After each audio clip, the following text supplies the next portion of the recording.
Les commentaires de la parole de Jésus, 5e partie. Logion 48, Jésus dit. Si deux font la paix dans une maison, quand ils diront à la montagne, « Éloigne-toi », alors elle s'éloignera. On trouve mention de ce logion dans l'évangile de Matthieu, chapitre 17, dans l'évangile de Marc, chapitre 11, dans l'épître aux Corinthiens, chapitre 13, et dans l'évangile de Luc, chapitre 17. C'est par la paix que l'on peut atteindre l'unité. C'est par l'unité que l'on peut renverser l'impossible, toutes ces inégalités qui nous séparent. Ces forces qui nous semblent inébranlables, rien ne résiste à l'être humain quand il trouve par la paix le moyen de faire l'unité. Souvent on entend dire les gens que la paix et l'unité sont des objectifs inatteignables, car les différences sont si grandes qu'elles en deviennent infranchissables.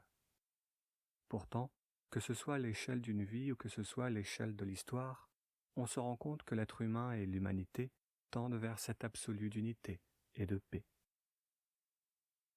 Comme Jésus le conceptualise dans ce logion, la division vient d'une dualité existentielle qui représente les deux extrêmes de toute chose.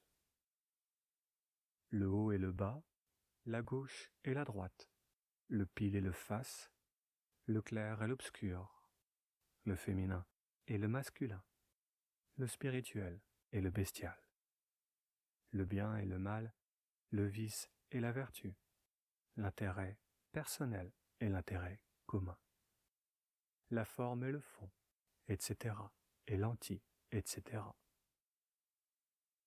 Au lieu de continuellement les opposer, de les voir comme par nature irréconciliables. Il faut savoir qu'il est toujours possible de trouver un cadre, c'est-à-dire une maison, où l'on pourra les réconcilier. Ce cadre peut prendre différentes formes et l'exemple facile de sa représentation est celui d'un traité de paix, qui par convention et la reconnaissance des deux parties définit un cadre paisible, où les deux parties pourront évoluer ensemble dans l'avenir. Ce débat n'existe pas uniquement à l'extérieur, mais il se déroule primordialement à l'intérieur de soi-même. C'est pourquoi il est déterminant pour son bien-être de réconcilier dans un cadre paisible les multiples divisions qui nous animent. À titre personnel, je ne sais pas si sans l'enseignement du livre, descendu au nom de Dieu, j'aurais pu trouver les moyens de faire la paix et l'unité avec les parties ennemies qui façonnent ma personnalité.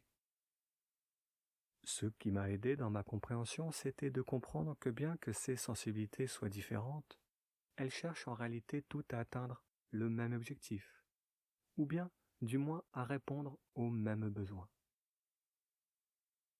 Enfin, il est possible d'interpréter plus prosaïquement ce logion.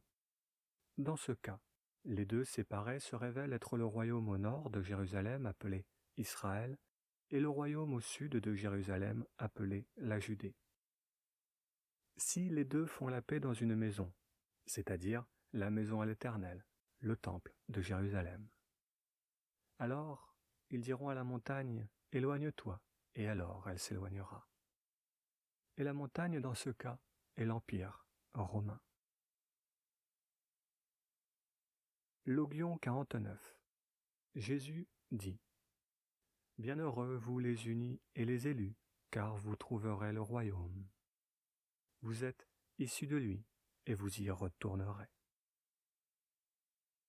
On trouve mention de cette parole dans l'évangile de Jean, chapitre 8, verset 42. Ce qui est intéressant dans l'étude de ce logion est l'usage du mot « d'élu ». Ce vocable laisse à penser que Jésus avait connaissance du livre d'Hénoch, car dans ce livre qui était encore étudié à son époque, le terme « d'élu » ou de « choisi » apparaît 49 fois. Dans le texte d'Hénoch, ce terme représente ceux qui hériteront de la terre. Confère chapitre 5 du livre d'Hénoch. Ce qui est aussi intéressant de ce logion est l'usage du terme d'uni, qui est aussi parfois par le terme de monachos. Ce terme donnera d'ailleurs par la suite en français le nom de moine. Ce terme est spécifique au verbe de Jésus, et son idée se retrouve plusieurs fois sous diverses formes. Selon toute vraisemblance avec son enseignement, ce titre désigne les êtres humains qui ont réussi à faire l'unité et la paix en eux-mêmes. Ceux qui caressent du doigt la plénitude et l'entièreté. Enfin, la dernière phrase exprime l'idée que l'unité passe par Dieu, car les unis sont aussi ceux qui cherchent à faire l'union avec lui. Lui qui fait l'union entre le début et la fin. Logion 50, Jésus dit : Si les gens vous demandent d'où êtes-vous venus à l'existence, dites-leur : nous sommes venus de la lumière, du lieu où la lumière est née. Sorti de la paume de sa main, il se tient debout et il est apparu à leur image. Si l'on vous demande « Qui êtes-vous » dites-leur : nous sommes ses fils et nous sommes les élus du Père, qui est vivant. Enfin, s'ils vous demandent ce que signifie que le Père est en vous, dites-leur que c'est un mouvement et un repos. On trouve mention de ce logion dans l'évangile de Luc, chapitre 16, dans l'évangile de Jean, chapitre 12, dans l'épître aux Éphésiens, chapitre 5, dans le premier épître aux Thessaloniciens, chapitre 5, dans l'épître de Jean, chapitre 1, et dans l'évangile de Jean, chapitre 1. Dans ce logion, Jésus effectue un monologue dans lequel il fait les questions et les réponses. Les questions lui ont sûrement été précédemment formulées et il apporte ici ses réponses. La première réponse de ce logion semble être une référence au livre de la Genèse. La deuxième réponse exprime un vocable similaire à celui des manuscrits de la Mère morte, où l'on retrouve l'expression des fils de la lumière. Enfin, la dernière phrase qui semble être antithétique exprime l'idée que grâce à Dieu, l'être humain trouve les moyens d'unir les contraires. Logion 51. Ses disciples lui demandèrent : Quand viendra le jour du repos pour les morts ? Quand viendra le jour de l'avènement du monde nouveau ? Jésus leur répondit : Ce que vous attendez est déjà survenu, et pourtant vous ne l'avez pas reconnu.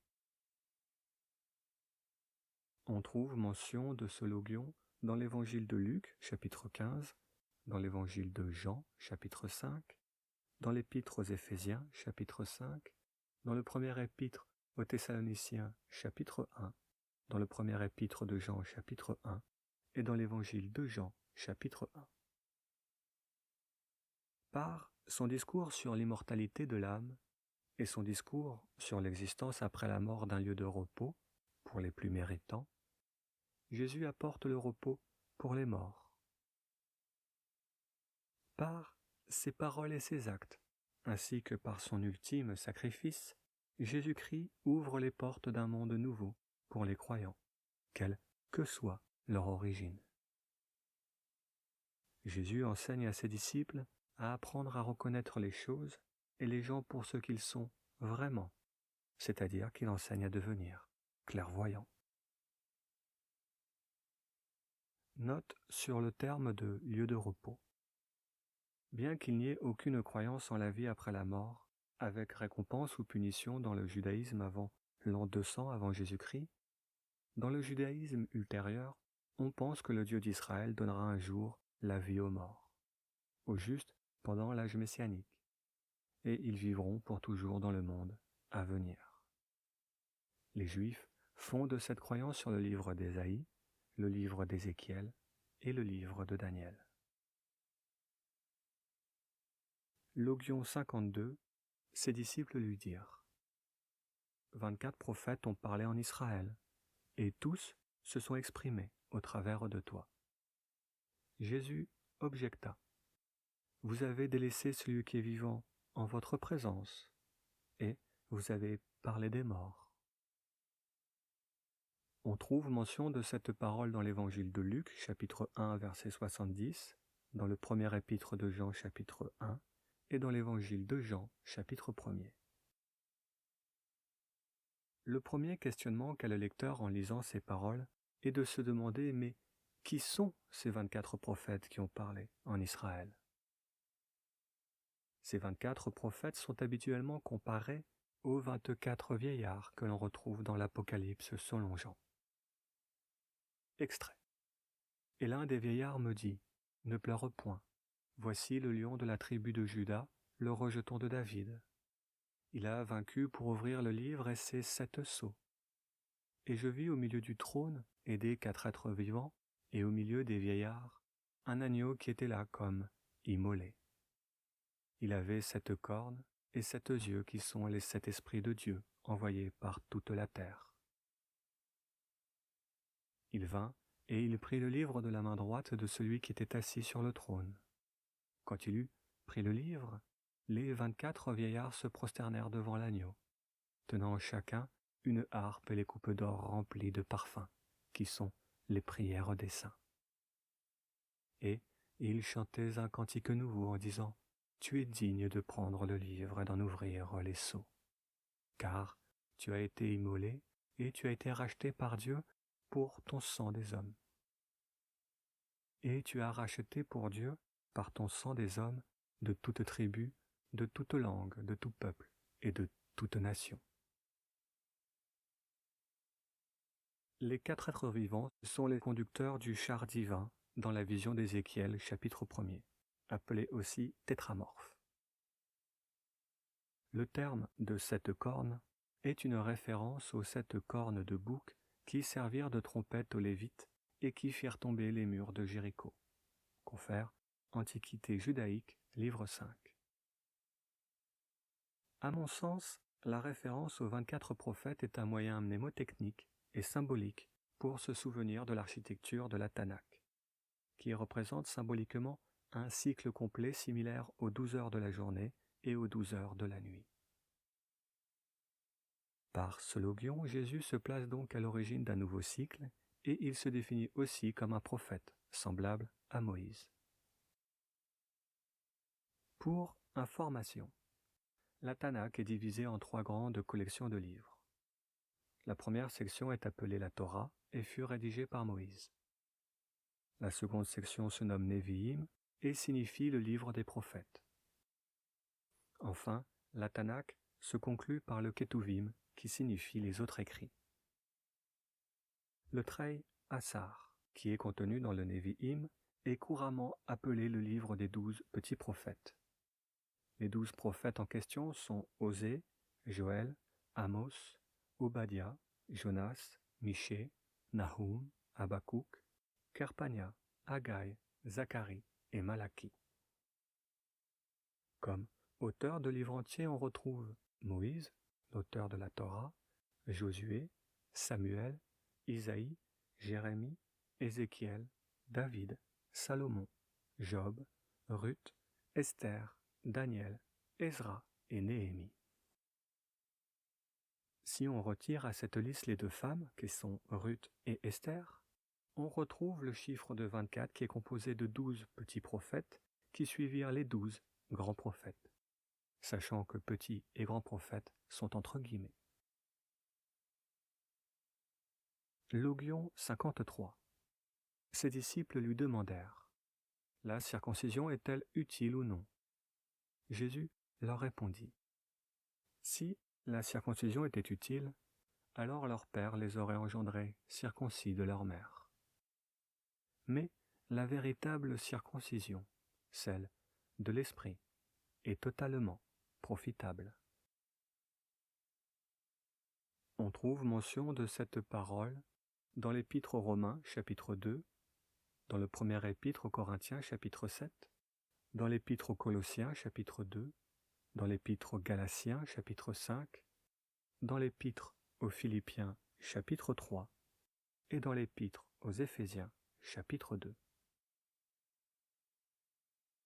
Ce n'est un secret pour personne que les hommes chrétiens ne sont pas circoncis. La tradition chrétienne explique que cela est dû aux écrits de Paul de Tarse. Et si l'on se réfère aux Actes des Apôtres, on se rend compte que le sujet était extrêmement clivant et qu'il froissait nombre de gens. Alors, on se demande comment Paul, tout seul, a-t-il réussi à faire passer l'idée que la circoncision est non nécessaire pour les chrétiens? Comment a-t-il pu trouver la légitimité et les raisons d'un tel discours? La réponse à ces questions se situe dans ce logion, où l'on comprend que la parole de Jésus était à l'origine de la non-circoncision, et que Paul en fut surtout le témoin prosélyte. Enfin, ce logion témoigne de l'influence des enseignements nazirs sur le message de Jésus, car les nazirs se servaient du même argument pour ne pas se couper la barbe, les cheveux et les ongles tout en étant circoncis de l'esprit, c'est-à-dire faire preuve d'ascétisme. Logion 54. Jésus dit : Bienheureux les pauvres, car le royaume des cieux est pour vous.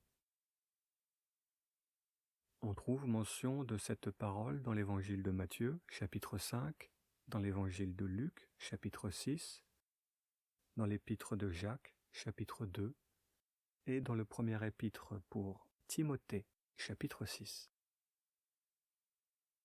La parabole des pauvres est utilisée plusieurs fois par Jésus. Elle recouvre des sens différents. Parfois, elle est signe, comme dans le logion présent, d'ascétisme. Parfois, elle signifie, comme dans le troisième logion, l'insuffisance morale. Comme Luc écrira au chapitre 12 et verset 21 de son évangile, il est ainsi de celui qui amasse des trésors pour lui-même et qui n'est pas riche pour Dieu. Cette idée, que l'on retrouve aussi dans les Proverbes de Salomon, chapitre 13, est que les richesses matérielles éloignent de la richesse spirituelle. D'un point de vue historique, on sait qu'une partie des premières communautés chrétiennes prit le nom de pauvres. Ce sont les Ébionites et le nom dérive de l'hébreu Ébionim, qui signifie les pauvres. Ces judo-chrétiens qui reconnaissaient la messianité de Jésus vivaient en Palestine romaine dans le respect des lois de Moïse. Et ils avaient essaimé à Chypre, en Syrie, à Rome, en Perse et dans la péninsule arabique. 55e logion. Jésus dit : Celui qui ne renonce pas à son père et à sa mère ne pourra être mon disciple. Celui qui ne renonce pas à son frère et à sa sœur et qui ne prend pas sa croix comme moi, celui-là ne deviendra pas digne de moi.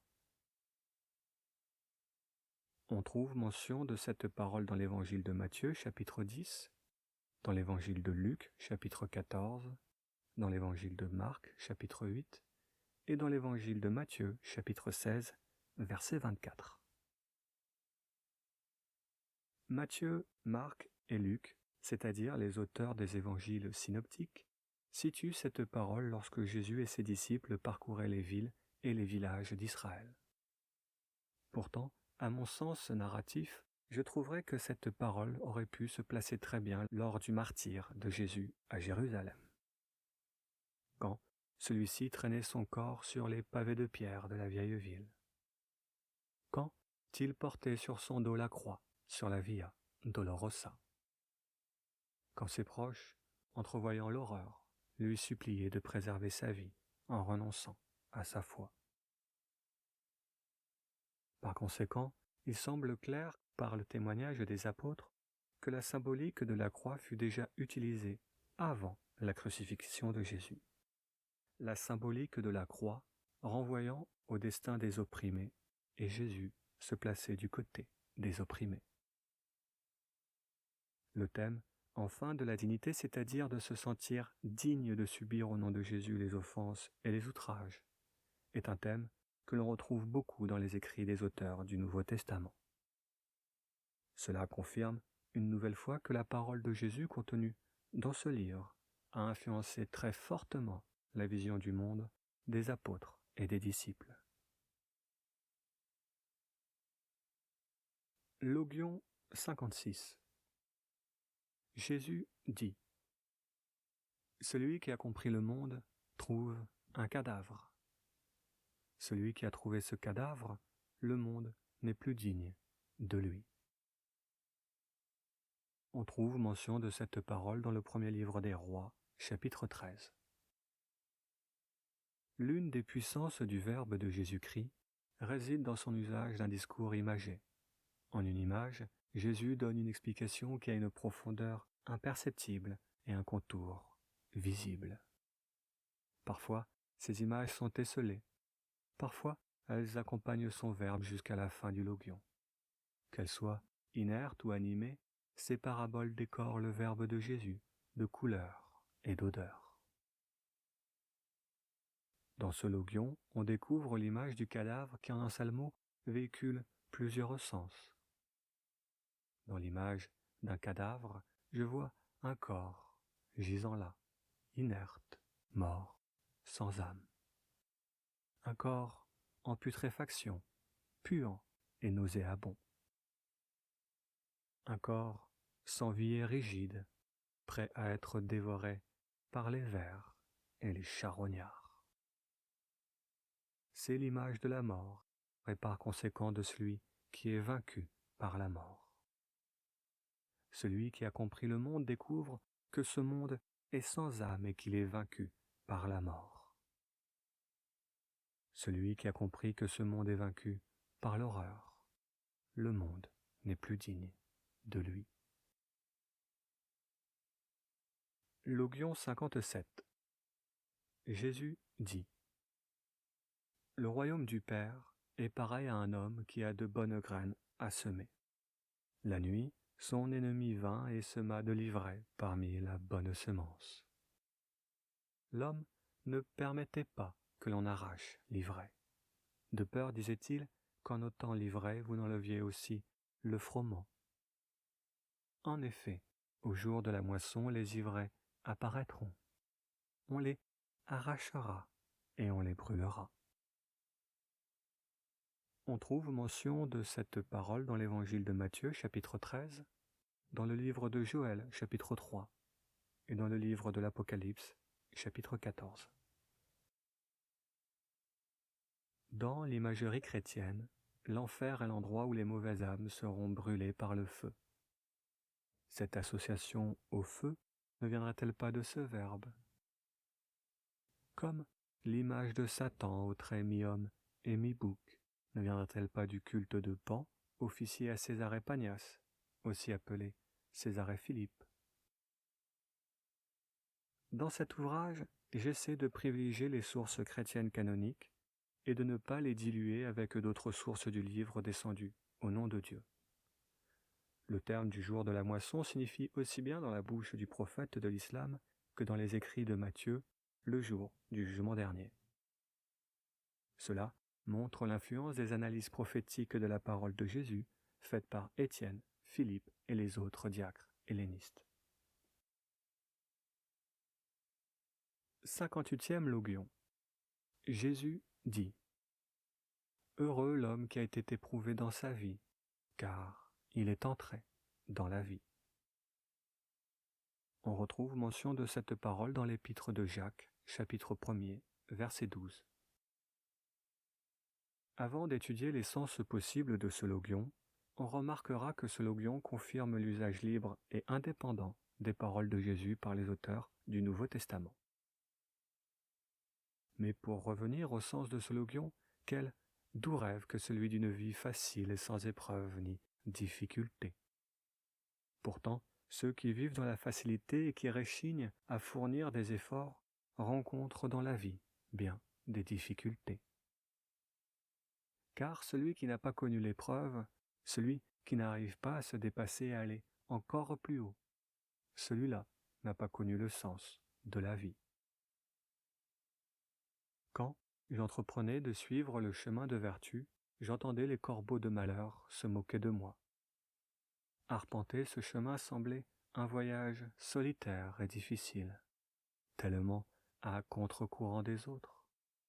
Pourtant, aujourd'hui, quand je regarde derrière moi, je les vois tristes, inquiets et affamés. 59e logion. Jésus dit : Tournez vos regards vers le vivant, tant que vous êtes vivant. Mort, vous chercherez à le voir et vous ne pourrez plus. On trouve mention de cette parole dans l'évangile de Jean, chapitre 16, verset 16. Que ce soit à l'école ou sur les réseaux sociaux, que ce soit sur Internet ou dans la rue, on entend les athéistes se moquer des croyants. Pourtant, pour en avoir discuté avec les plus anciens, la grande majorité d'entre eux changera d'avis avant la fin. Quand la mort viendra, ils prendront peur et ils se mettront à croire. C'est pourquoi je préfère les voir comme des gens qui sont en attente de compréhension, plutôt que comme des gens qui ont une ferme opinion. Car celui qui est solide le reste jusqu'au bout. Alors, écoutons l'enseignement de Jésus-Christ et tournons nos regards vers le Très-Haut tant que nous sommes vivants. Car, quand nous serons morts, il sera trop tard pour trouver le lieu du repos éternel.